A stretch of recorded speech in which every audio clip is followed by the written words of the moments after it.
on va prendre nous la direction de Toulouse pour le match de la soirée. Le match et la victoire du Stade Toulousain. Bertrand Guimin, Imanol Aridandoki. L'information, c'est la spirale de défaite qui a été stoppée ce soir par le Stade Toulousain. Et ils voulaient mettre un terme à cette mauvaise passe très vite, les Toulousains. Alors quoi de mieux que le jeu pour repartir de l'avant? Le jeu, justement, les Toulousains l'ont produit beaucoup dès l'entame de match, avec pas mal de munitions dans le secteur de la conquête et l'envie d'en découdre assez rapidement, de prendre le meilleur sur cette équipe du Stade Français qui venait avec une équipe largement remaniée. Première inspiration, le petit coup de patte, Imanol de Gaël Fickou dans le dos, et le premier essai, en tous les cas, on y croyait. Oui, un début de match où les Toulousains sont séparés un petit peu du ballon rapidement, même si là c'était le bon choix, et ça a chauffé dès l'entame pour les Parisiens. Un essai refusé après arbitrage vidéo parce que Yoann Huget a poussé le défenseur du Stade Français. Le Stade Français qui va entrer de plein pied dans cette rencontre et mener 3-0 après 6 minutes de jeu. Les Parisiens qui ne sont pas en reste en termes d'initiative, qui jouent sans complexe, qui viennent ici pour tenter un coup, mais qui vont se faire surprendre avec pas mal de séquences impulsées, mais finalement l'interception de Toby Flood. Les Parisiens dans le tempo en ce début de match, ils ont produit, ils se sont fait quand même contrer parce que les Toulousains étaient vraiment présents défensivement. Avec un essai refusé là encore. Pourquoi? Parce que Alexis Palisson passe en touche de but à ce moment-là de la partie. Le Stade Toulousain mène péniblement 6-3, pas d'essai. Et le tournant du match, Imanol Galland qui joue rapidement ce coup franc. Et Parissé qui va le retourner, on va le revoir après arbitrage vidéo. Il y aura un carton rouge intraitable. Oui, rien à dire, c'est la règle. Le joueur retombe sur la tête et c'est donc un carton rouge. Monsieur Riss ne pouvait pas faire autrement. Logique ce carton rouge au vu des prérogatives données à l'intersaison par le corps arbitral aux arbitres de champ. 6-3. Sergio Parissé expulsé. Les joueurs du Stade Français sont réduits à 14 pour la fin de cette rencontre. Bézi ajoute une troisième pénalité, 9-3, ce sera le score à la mi-temps. Et cette image terrible de Sergio Parissé qui a le sentiment peut-être là d'abandonner ses joueurs alors que les joueurs du Stade Français justement étaient dans la rencontre. Mais il faut faire plus du côté du Stade Toulousain, provoquer, jouer encore, ne pas essayer d'attendre cette équipe du Stade Français. Vous l'avez dit Manol, la défense toulousaine est intraitable et puis la réponse va venir du fond du terrain avec un premier ballon récupéré par Gillian Galland en 2 temps et le numéro va démarrer. On attendait de Julien Galland qui fasse avancer son équipe et là il a fait avancer sur pratiquement 60 mètres. Il a offert un caviar à Palisson qui cette fois n'a pas plongé. Il s'est affalé dans la butte pour assurer l'essai.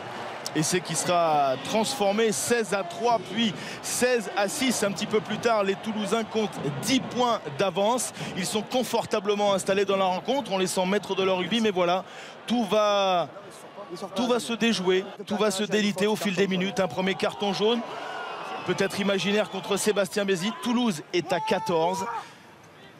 Et également, les joueurs du Stade Français sont à 14. Mais voilà, il y aura un premier sauvetage du G, du répit seulement pour Toulouse qui sera puni dans la foulée. Toulouse qui a limité la casse, de part aussi les approximations au pied du Stade Français qui a loupé bon nombre de tentatives. Mais les Parisiens qui sont accrochés, qui ont fait part d'un remarquable état d'esprit pour aller jusqu'à la fin du match bousculer les Toulousains.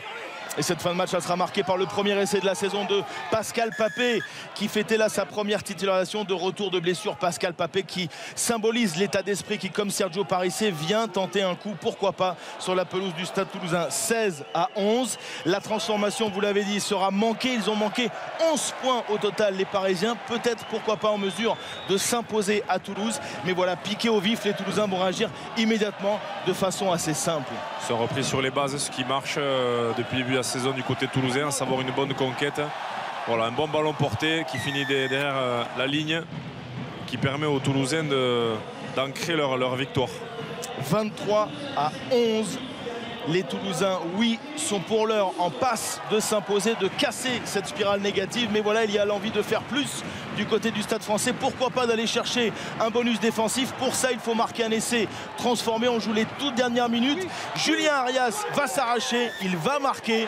Et à ce moment-là, le banc y croit à ce bonus défensif. Ils ont manqué beaucoup de points au pied, on vous l'a dit. Bosman a manqué la cible quelques secondes plus tôt. Cette fois, il ne manque pas. Ça passe entre les poteaux. 23-18. La victoire pour Toulouse, la fin de la mauvaise série, mais le soulagement surtout pour les Parisiens qui ramènent un précieux bonus défensif. On a le sentiment sentiment, Guillaume, que ce soir, à Ernest Vallon, les sourires étaient plutôt du côté parisien. Oui, mais Toulouse s'est imposé. Merci messieurs, Bertrand Imanol. On va prendre des nouvelles de Yoann Maestri. C'est aussi l'une des images de la rencontre. Le deuxième ligne du 15 de France que l'on a vu sur le banc de touche. Blessé à la cheville avec son pied. Vous voulez le voir strappé avec de la glace sur la cheville. Alors regardez l'action qui amène la blessure du deuxième ligne international appelé en équipe de France. Ça se passe à droite. Son pied va se bloquer. Et Yoann Maestri donc, qui va grimacer et laisser ses coéquipiers. Mais Arnaud Coste l'a retrouvé. Et le deuxième ligne est plutôt rassurant concernant sa cheville. Ouais, ben ça c'est les soucis du jeu. Hein. Voilà, un petit problème qui date depuis un petit moment. Mais voilà, avec des soins et avec de la persévérance, ça va passer. Voilà.